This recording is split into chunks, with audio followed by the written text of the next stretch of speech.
अस्सलाम वालेकुम नाजरीन, आप देख रहे हैं रूही रंग न्यूज HD और मैं हूं आपकी मेजबान किरण नाज। नजर डालते हैं आज की अहम खबरों पर। South Africa bureau chief Mohammad Waqar Bhatti की रिपोर्ट के मुताबिक उर्दू अदब साउथ अफ्रीका USA के ज़ेरे तमाम डरबन में एक शानदार तारीफी तकरीब मुनक़िद हुई, जिसमें मुख्तलिफ शहरों से उर्दू से मोहब्बत रखने वाले खवातीन और हज़रात ने शिरकत की।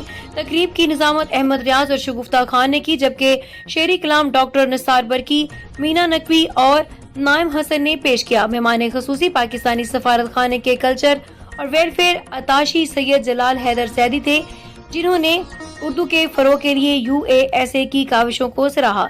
चेयरमैन डॉक्टर अख्तर हुसैन और शरीक चेयरमैन मोहम्मद तौसीफ खान ने तंजीम के मकासद और मुस्तकबिल के मंसूबों पर रोशनी डाली।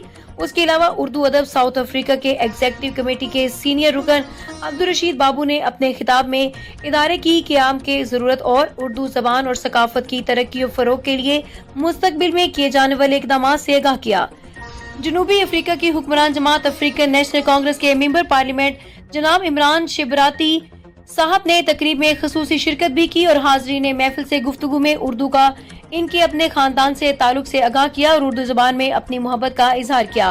Pakistan south Africa chamber of commerce and industry के सदर चौधरी जफर मेहदी ने तकरीब में खसूसी शिरकत की। तकरीब में पाकिस्तान के हाई कमिश्नर जनाब मलिक मोहम्मद फारूक साहब, जो नासाजी तबीयत की वजह से शरीक नहीं हो सके थे, उनका वीडियो पैगाम बड़ी स्क्रीन पर शुरा को दिखाया गया। उर्दू अदब की वजह से उर्दू अदब SA की रुकन सना हनीफ की जानब से इदारे के मिशन और मकासद पर तफसीली ब्रीफिंग दी गई। तकरीब के इख्तिताम पर नुमाया शख्सियात को एजाजी शील्ड पेश की गई और मेहमानों के एजाज में पुरतकल्लुफ़ इशाया भी दिया गया।